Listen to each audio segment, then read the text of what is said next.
All right. Well, welcome everybody to Solar Noon Tuesday. And as per normal, I will go ahead and start out with the news of the week for this week, the week of July 17th. And one of the interesting statistics that I saw in all of the news this week is that solar now, according to the U.S. Department of Energy 2023 jobs report, solar now employs more people in the U.S. than any other energy source for the generation of electricity. So solar employs about 340,000 people nationwide. About half of those jobs are in the actual installation or construction aspect of solar. The next place, as far as jobs, is wind. So the two renewable sources are clearly in the lead. Wind is about 125,000 people nationwide, and it's growing pretty rapidly, especially offshore wind is growing at about 20% a year. Then natural gas, even though it accounts for about 40% of all of the electric generation, it really only employs about 118,000 people. It's just not as labor intense as wind and solar. And then, of course, the poor cousin, which used to dominate, was coal, and coal only today employs about 55,000 people in coal mining jobs. About a third of those are in West Virginia. The majority of the rest are going to be in the Powder River Basin up in, North Dakota, that area, South Dakota.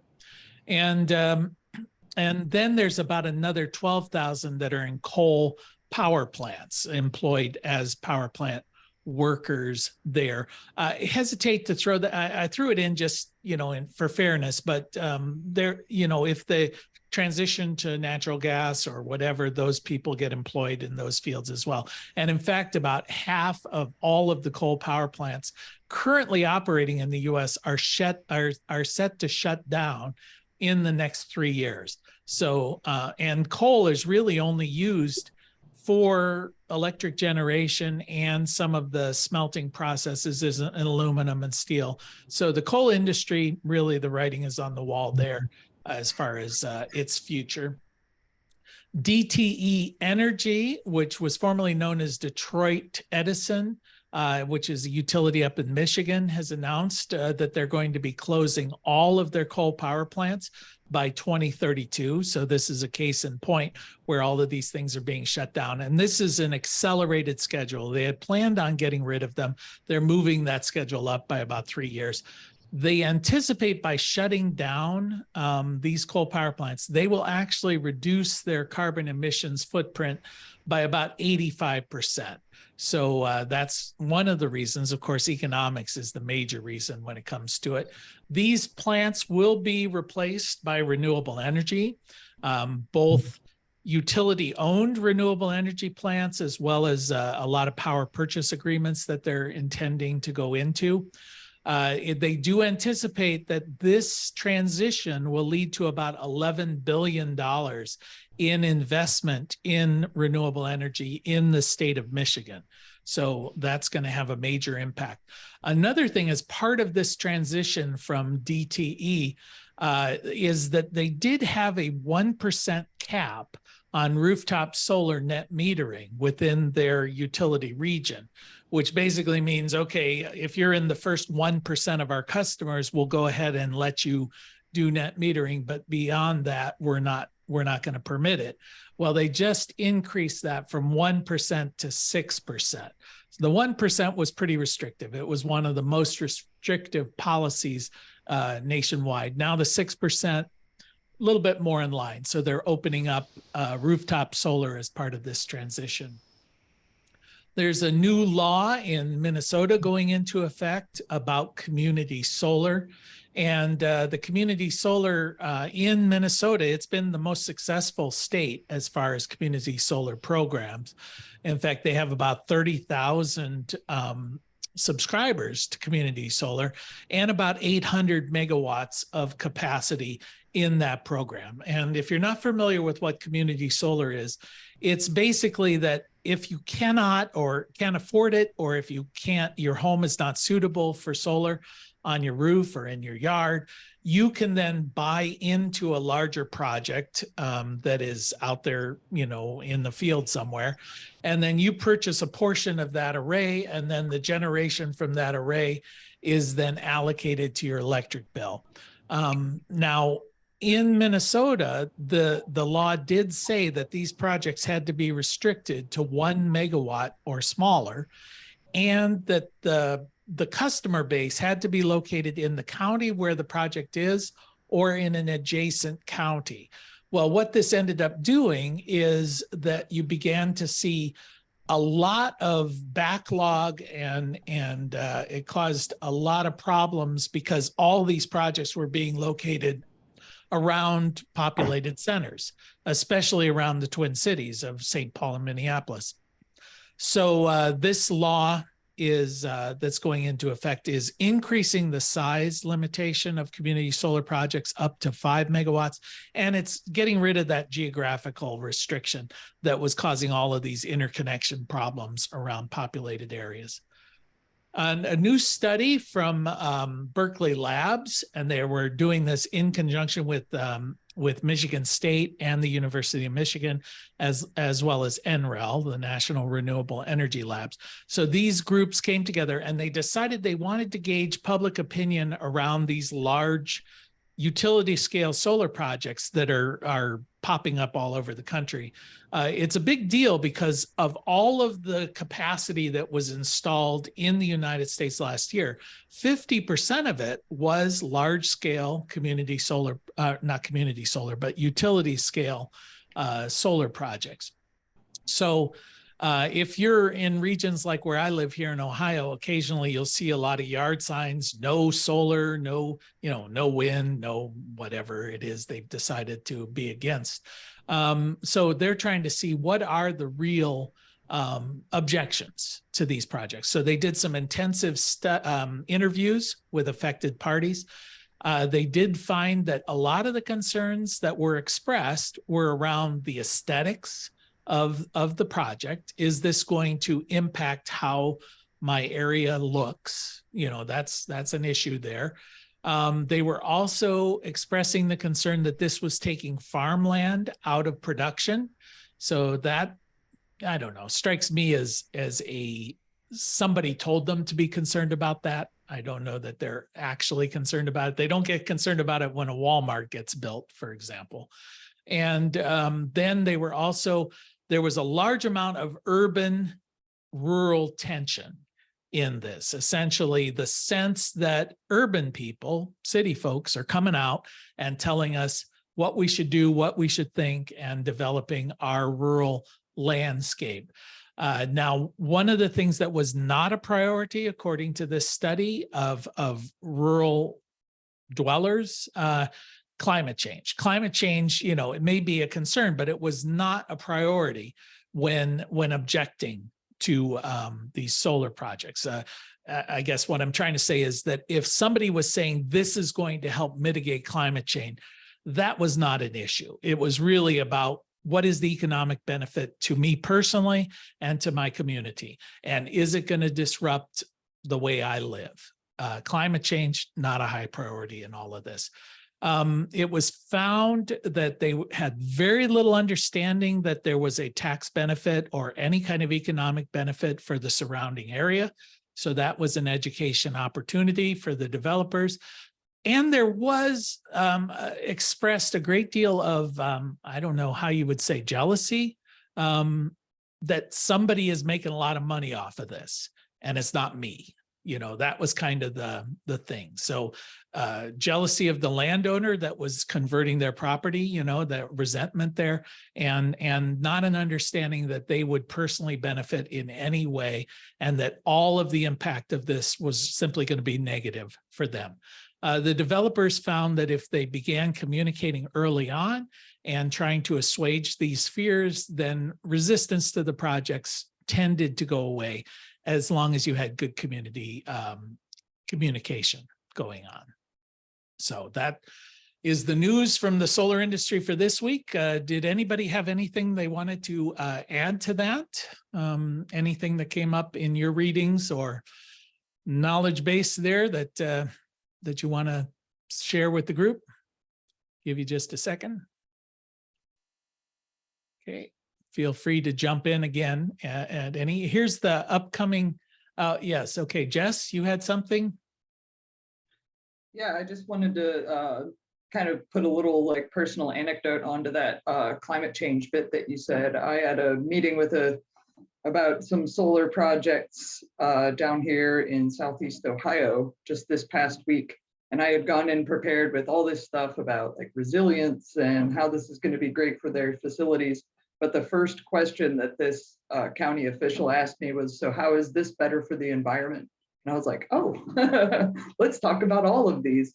So it went really well. And there's, you know, I put in the chat that like having a community benefits plan kind of upfront in the development of these projects to make sure that there is local benefit is going to be really, really important to getting these developments going.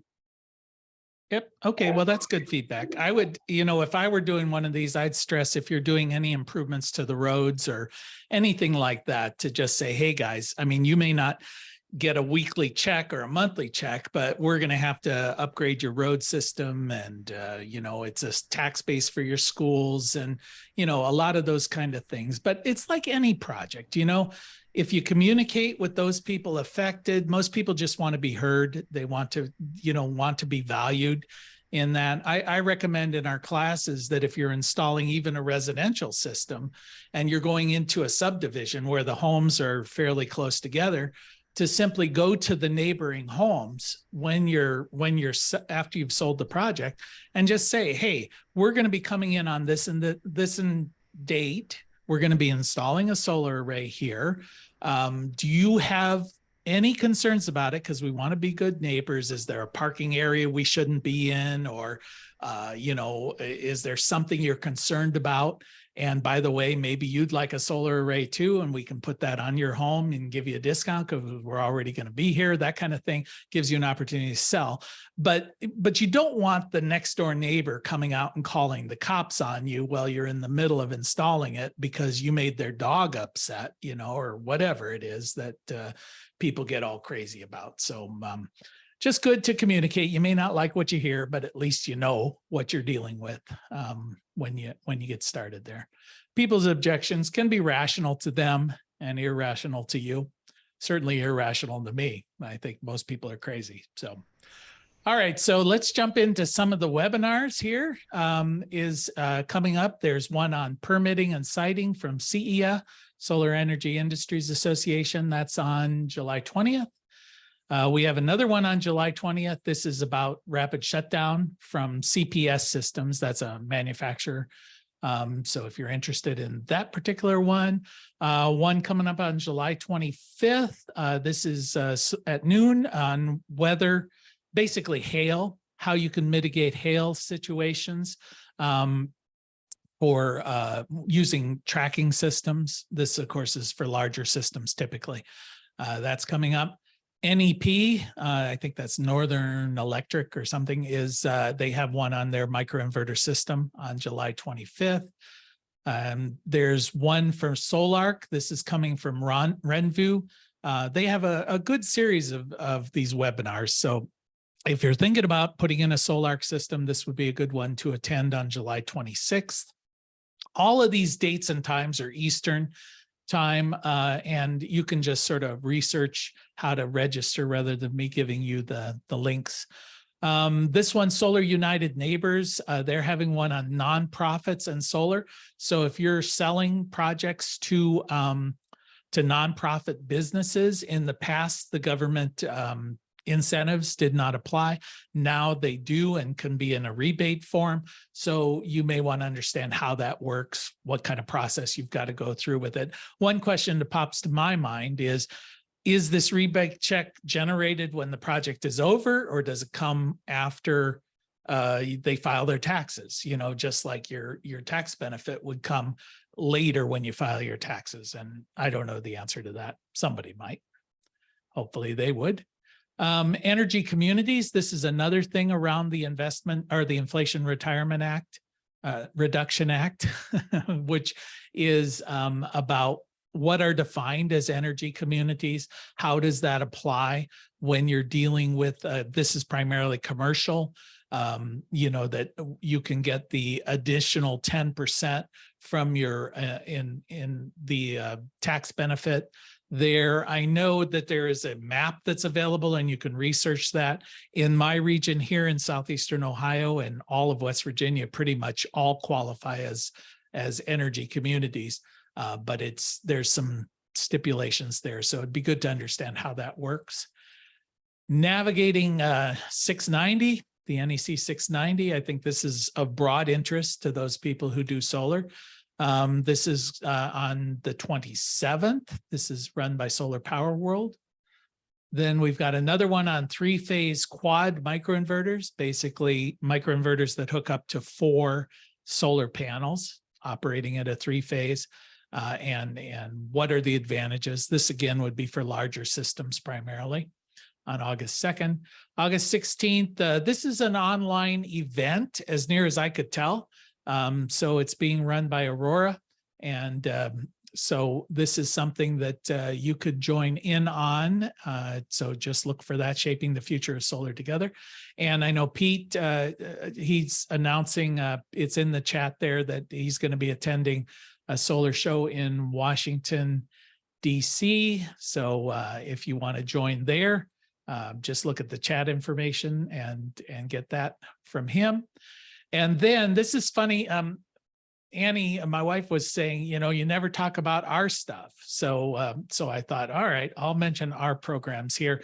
We do have a number of solar certifications coming up through the end of the year. There's the week-long certification program at Zane State in August. And then we have a number of these hybrid courses where you do the 46-hour online training program. And then we do weekly Zoom sessions. And then we get together for 2 days and do the hands-on and the certification examination. So if you're interested in getting certified for installing and designing solar, these are some programs that are available to you. We've got one coming up at Marietta College in September and again in December. And then we have Hiram College coming up in October, and University of Dayton is sponsoring one over there in Milford at the MELink facility. They're also in October. And we've got another session coming up in West Virginia, in Eastern West Virginia at Eastern West Virginia Community College. That's coming up October as well, I think. You can get all that information at solarpvtraining.com. So that's my shameless plug on those programs. All right. Anybody else have any announcements there that they want to throw in before we get to the topic du jour? Give you just a second. Oh, okay, well, I thought what I would bring up, I was reading some articles here, and hopefully this will elicit a certain amount of discussion.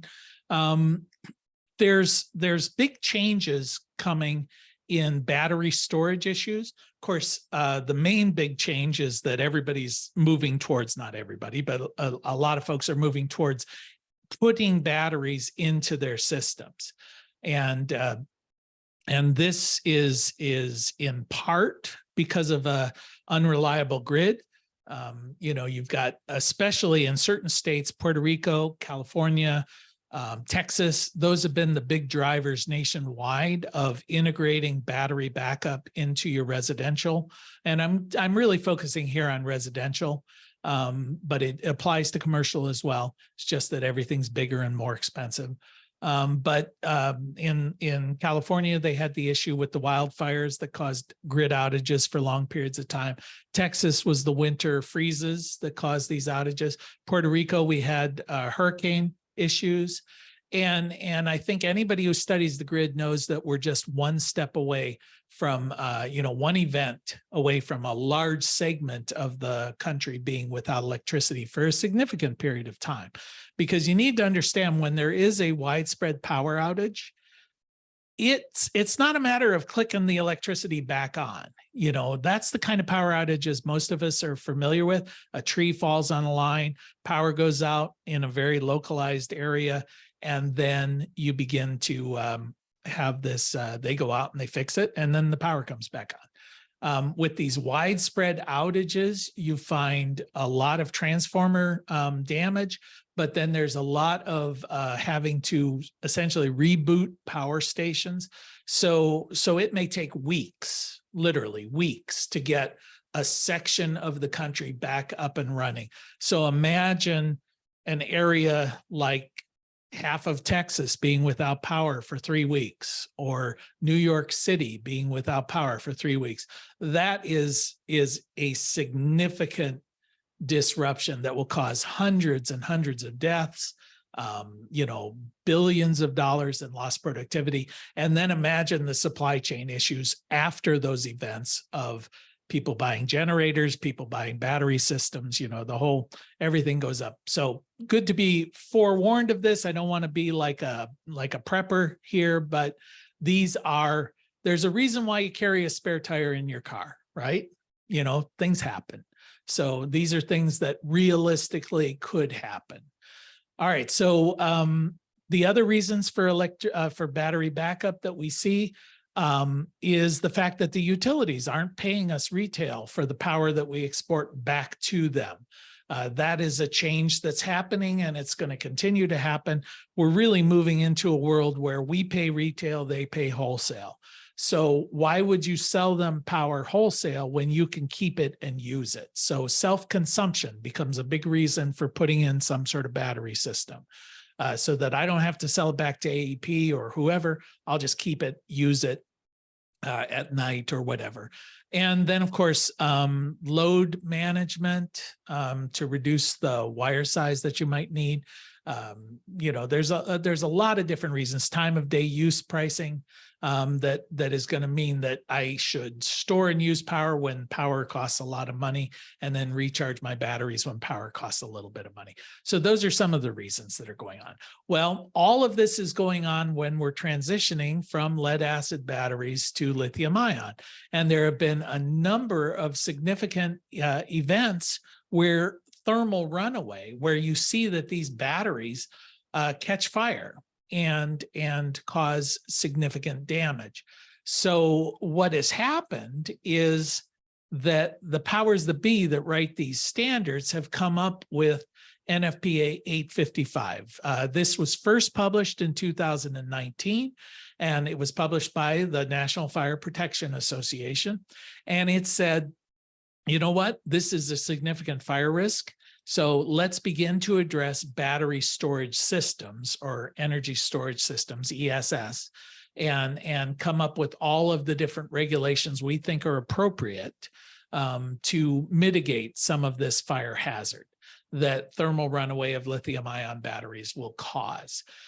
Now, it gets a little confusing with all the alphabet soup here, because NFPA 855 is referenced or sort of incorporated into other documents like the International Fire Code or the International Residential Code or NFPA 1, which is basically the National Fire Code.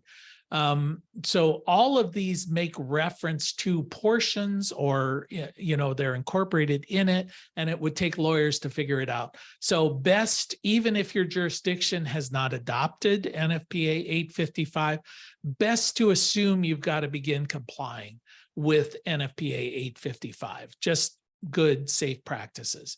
And there has been an updated version. Now it's 855 2023. That's updated. I couldn't find any good information as to what changed. Didn't sound like anything hugely significant there. So batteries, a lot of this focuses on very large systems. So I'll skim over it, but you know, you can't have batteries greater than 600 kilowatt hours in these batteries sized over 20 kilowatt hours can no longer be installed in the home or in an attached garage. That's something to be aware of, especially if you're doing, say, let's say 3 Tesla Powerwalls, you know, that each one is 13 kilowatt hour, then you wouldn't be able to install those in an attached garage. Larger systems, 50 kilowatt hours or bigger, they have to have a separate dedicated building with fire detection, fire suppression systems, limited access, operation maintenance. They've also got to have fire mitigation, documentation, signage, appropriate signage. So that, again, is really a commercial situation, or even a utility scale situation. So the larger ones there. Lithium ion battery systems over 20 kilowatt hours are subject to NFPA 855. So at least according to my reading, and I don't want to claim that I would be the one who would defend you in court on this, but that's my understanding, is that if you're putting in a system smaller than 20 kilowatt hours, it's not subject to the 855. But you should still, of course, follow all of the installation guidelines that are given to you. And I did find, for instance, most of us who would be installing a small residential system would either be doing a solar edge or an Enphase system. And I did find an extensive document from Enphase that talks about how their system is complying with 855. And you'll start to see that within their installation guidelines, they're making sure that they're putting separation between these battery units. I'll get to that in a little bit about the kind of separation between them. And part of the reason for that is they don't want, if one battery catches fire, they don't want it to spread to another and cause that to catch fire and cause a cascading event. So they want there to be physical separation between these bodies. Signage requirements are there. 2-hour firewall ratings are required there. And there was a thing, and I didn't write it down on here, but part of this is that you can, and this is slightly different than what I've read before, but you can use an electric vehicle as your battery backup system and park it in your garage, which is great, but you can't use it for more than 30 days. Now, that seemed to me to be somewhat unclear, because is it 30 days continuous, you know, that I am running my home off of my vehicle for 30 days? Is it 30 days over a calendar year? You know, there's a lot of things like that. Can I unplug it and drive away, come back in? Does my 30 days start all over again? You know, what does that mean? And who's going to inspect it? How are they going to know? You know, I mean, it's all silly, but it is a thing to be aware of. All right. So all of these that we're dealing with, and even the smaller systems, are going to have to begin to be compliant with 9540. So this is your standard that looks at ESS systems. And it's important to know that ESS systems are not just the battery, right? When you buy a lithium-ion battery, there is a battery management system that's associated with it. There's the battery itself. There's oftentimes charge controllers involved. There may be inverters integrated into that system. So it's the entire system. And so 950 or 9540 seeks to say that all of these components that are part of the system have been tested and they all work well together. You know, they're all fine. And in most cases, these are going to be proprietary systems, but not in all cases. Sometimes they can be mix and match. I think a good example of that might be SolarEdge. For a long time had their partnership with LG Chem, and they would say the LG Chem battery will work with our SolarEdge system. Now I think, and maybe it's related to this, they've taken that, what I believe is just an LG Chem battery, and put their Solar Edge logo on it, and they're marketing it as a Solar Edge battery. So my guess is that has to do with the testing thing. They probably just took the thing that already worked and then said, now it's part of our system. Lead acid batteries, if you're using them, have to be tested with all of the associated components. So that's a manufacturing thing. That has to, the manufacturers will have to make sure they adhere to the UL 9540 on that. The IRC, the International Residential Code, 2018, this is kind of when all of this started emerging. They talked about that the battery systems have to be listed and labeled to 9540. They have to be installed per manufacturer's instructions. Couldn't be put in any habitable system, home. That was something that caused a big stir within our group and with other groups, saying you couldn't put the batteries inside the building anymore. And I guarantee you, you're going to find some inspectors who are going to say, no, that can't go in the basement. It can't go in, within the structure of the building. It's got to go outside or in a detached building. That may not be the letter of the law, or law, it's a code, but that may be how they interpret it. So just be aware of that. If you are putting this into the garage or where it could be hit by a vehicle, it must be protected with an approved barrier, a concrete post or something like that, that's physically going to protect the battery from being struck by a vehicle. And of course, they have to be properly vented. All of these do. They also talk about how the mounting of these units takes place. There's a lot of that in there. And I guess I just threw this one in because when we talk about the referencing, the fire code, the IFC has been adopted by about 75% of the states in the US. The NFPA 1, another 25%. So basically, pretty much all the states have some sort of fire code, and all of these fire codes reference indirectly or directly the NFPA 855. So it's something that's going to be aware. Now, this is the visual, I think, that's probably the most helpful from a residential standpoint. So we'll zoom in on that. And this is what we're dealing with. Essentially, it says here that the maximum total for any interior space is 40 kilowatt hours. Now, I read 20 elsewhere, but basically, if you're exceeding 40 for sure, you got to take it outside. It's got to be outside of the building. And if it's more than 80, it's got to be in its own building. So 80 kilowatt hours of capacity.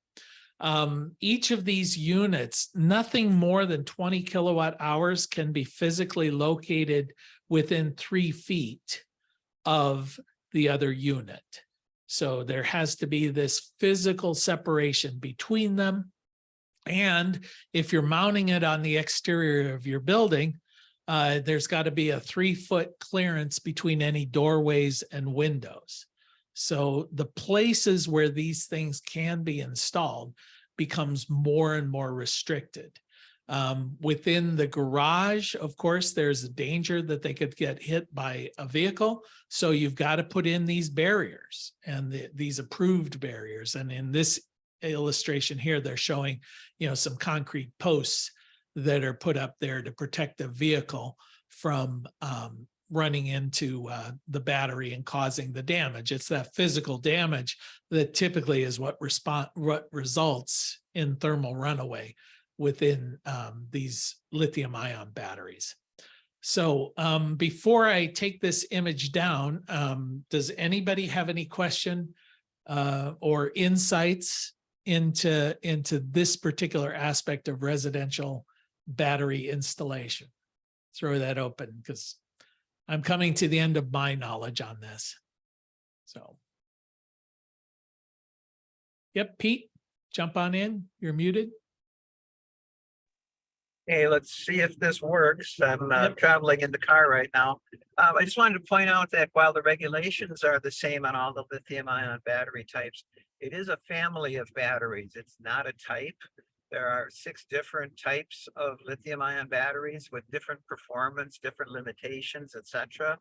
And for those buying those systems, check into which specific chemistry is in the equipment you're looking at buying. Because if it's NMC or NCA or LiFePO4, they have all different performance characteristics. So don't let anyone tell you, oh, it's a lithium ion battery and call that good enough. That's not enough information. Yep. Yeah. Also, I know that there were different limitations in size based on not necessarily the different chemistries within lithium ion, but they did reference, for instance, lead acid batteries and some of the other ones, nickel, maybe nickel cadmium, I'm not sure, but there were a few others that I kind of dismissed in my mind when I was reading it. So any other issues or insights on the battery thing installation? Has anybody who's on the call actually installed some of these systems in residential structures and run into any code or just practical aspects of installing?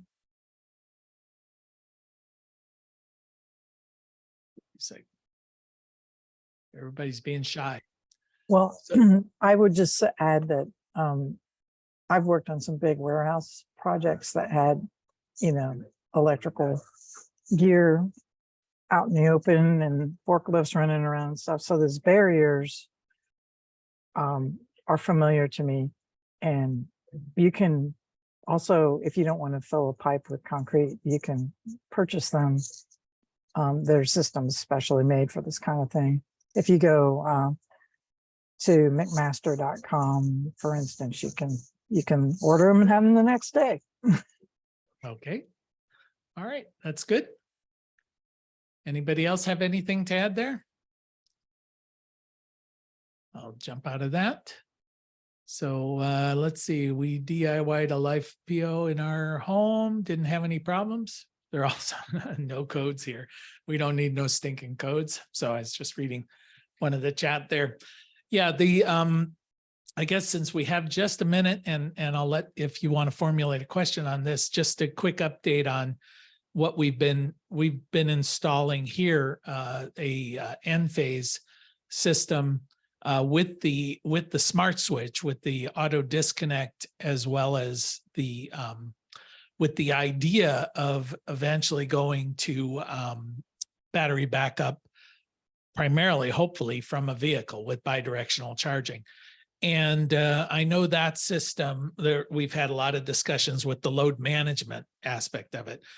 They have a unit that you buy that hooks up to the smart switch, and it begins to prioritize the loads.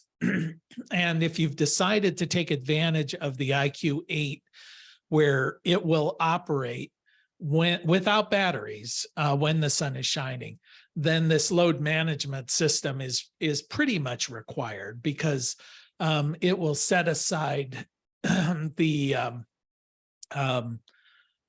circuits. It will prioritize the circuits that you've hooked up. So it will say, all right, I've set aside what my priority loads are, what my critical loads are, and typically that's done in a sub panel. And then I've hooked up my smart switch to that sub panel using these load management issues that says, okay, this circuit is priority 1, this one's priority 2, 3, 4, and you can go all the way with 2 of these systems up to 8 different circuits. And then, because without the batteries, the amount of available power is intermittent, then you can then say, okay, I've set it up where this gets first priority, that gets second, and so on. And then it will shut off those circuits automatically when the available sunlight falls below the level that you need to operate those loads. Somebody had just thrown up in chat, they were asking what inverter you use when hooking up to these batteries. I don't know if you meant the N-phase. If you do, the N-phase battery system comes with their own inverters integrated into that system, because it is an AC coupled system. So the battery itself is being charged from AC, and then it is generating AC out through microinverters. There are small microinverters built into the unit as part of that ESS system itself. So that's the downside with the Enphase system, is it is a totally proprietary thing. You know, you cannot use somebody else's battery with an Enphase system. Solar Edge, a little bit different. That's a DC coupled system, and that's okay. And that's not as proprietary there. Yeah, Joe was saying no, he wasn't meaning Enphase. Okay, so that's going to be a matter of making sure they're compatible. Somebody was just asking, I'm getting all these chat things popping up. Are IQ7s and IQ8s compatible in this regard? No, that's not my understanding that they are.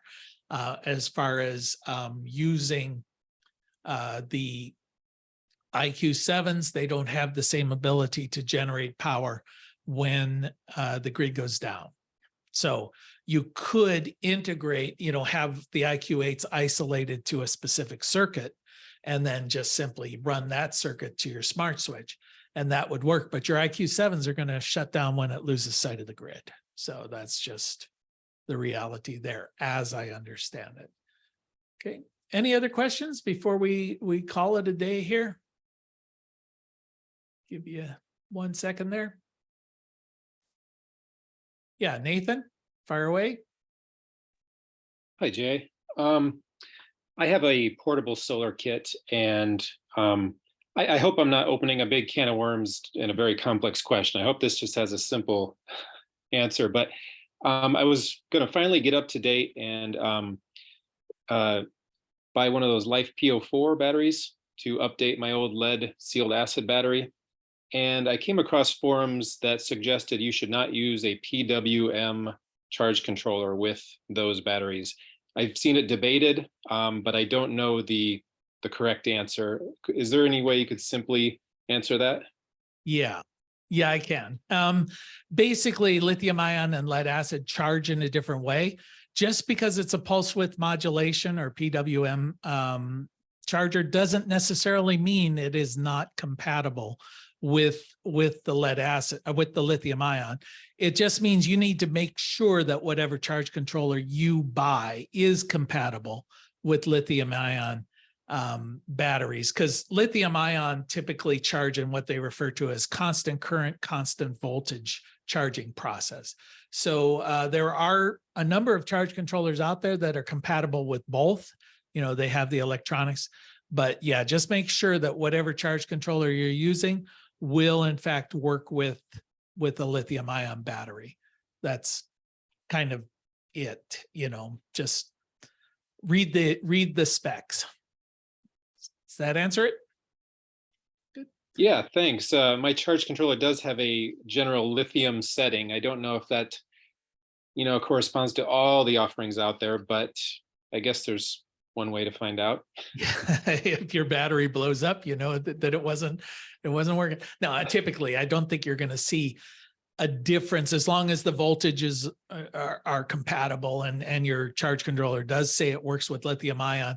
I don't think which flavor of lithium ion is gonna matter overly. One may charge quicker than the other, or, you know, retain its charge better or whatever. There's advantages and disadvantages, but I don't think that's going to be an issue. Okay. Anybody else have any other questions? I saw some things flash up in chat, but if you're brave enough, just shout out. Give you a second. Nope. All right. Well, I think we're done for the day. I appreciate your attention, and we'll see you guys next Tuesday. All right. Take care. Bye-bye.